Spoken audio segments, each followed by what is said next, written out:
Hi guys. Talis here, and welcome back to my channel. This is part 2 and likely my final part of my first official comparison and in-depth video essay on 2 of 2025's most recent movie Forbidden Romantic Pairings. Rujinu from K-pop Demon Hunters and Fidi Araba from the two-part Wicked movie duology, but I'm using a new text-to-speech voice that is Susan for this final part of this special comparison for my 900 subscribers special. So let's truly get back to talking about movie Fidi Araba, and then let's compare and contrast Rujinu and Fidi Araba.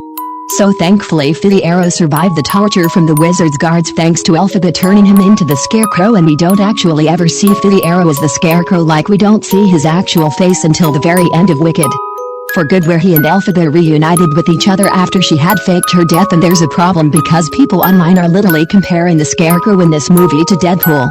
Ugh. Oh my god. Are you serious right now?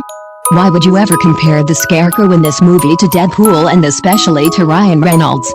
Because I'm just so confused and baffled by that comparison right now, because how stupid can you be to do that dumb comparison? Because that's so dumb and stupid, but I don't care what anyone else says about the scarecrow. I am genuinely impressed with the scarecrow's design in this movie, and even though I didn't actually like it, the actual design of the character itself at first, but it grew on me. And now back to talking about movie Fidi Araba, and thank God.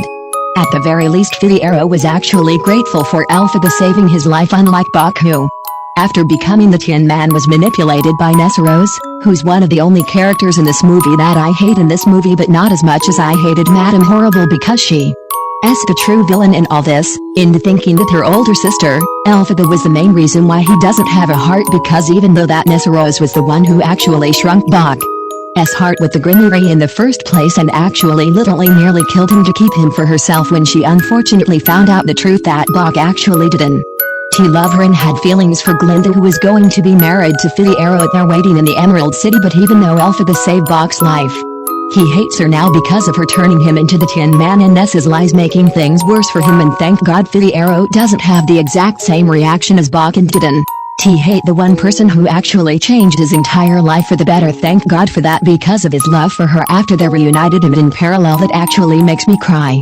They both left Oz to be in hiding together from the rest of the world and go to a land that's far away from Oz together. So movie Fidi Araba was basically Rujinu, but if Rujinu had their happy ending, because Jinu is still alive and survives at the end.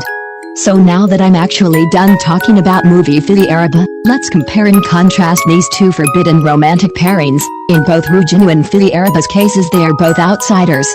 They find mutual understanding in one another that they couldn't find with anyone else, with Jinu understanding her patterns and shame, while Fidi Araba sees past Elphaba's green skin to her intelligence and passion.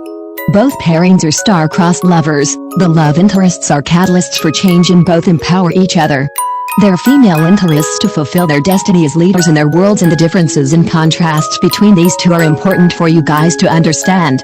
Especially the differences between the ways that Jinu and Fidi Araba were interacting with their love interests, with Jinu and his interactions with Rumi as manipulating her into trusting him, but ultimately betrays her at the Idol Awards. But at the end of the movie he redeems himself and sacrificed himself to help Rumi defeat Guima and dies in the process. But Fidi Araba's interactions with Elphaba and Wicked, on the other hand, they are the exact opposite, because unlike Jinu, who manipulated Rumi, Fidi Araba is not even the actual villain and doesn't have any villainous intent or tragic past that turns him into a villain. He doesn't judge, manipulate, or use Elphaba for her powers like any authority figure, because he is a prince, or anyone else does, but is one of the only few characters who see past her green skin and her unconventional nature, genuinely valuing her intellect and passion for social justice, especially the animals, and rather than actually betray and use Elphaba for his own personal gain like Jinu did to Rumi, he eventually became her staunch ally and protector, who allowed her to feel loved and supported for the first. And both pairings had their own moments of romantic floaty liberation during their respective love duets.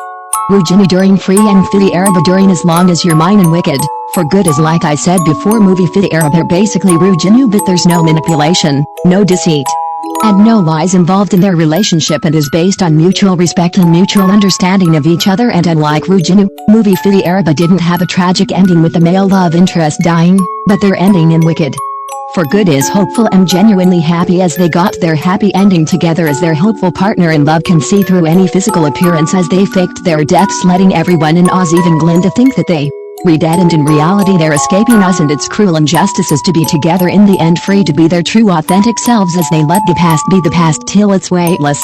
So the actual differences and contrasts between these two forbidden romantic pairings is why I love both them so much. While I felt bad that Jinu and K-pop demon hunters had a sad and tragic ending because Jinu is dead, while I am so genuinely happy for Fit Araba and Wicked, for good, because both actually survived at the end of everything that has happened to them, and at least they have each other after everything they've been through and suffered. Well, Elphaba mostly, since she is now branded as the Wicked Witch of the West, a lot together and had their happily ever after in hiding and in exile. Besides, like Glinda said, after the wedding is ruined by the animals freed by Elphaba, and when she found out that Fitty Arrow is leaving and actually loved Elphaba the entire time and not her Glinda before he became the Scarecrow, and he and Elphaba planned to actually stage and fake their own deaths and respective ultimate demises to have everyone in Oz think that they have both died, but in reality to be with each other again, escape Oz to live in exile, and after all, they deserve each other. Thanks for watching.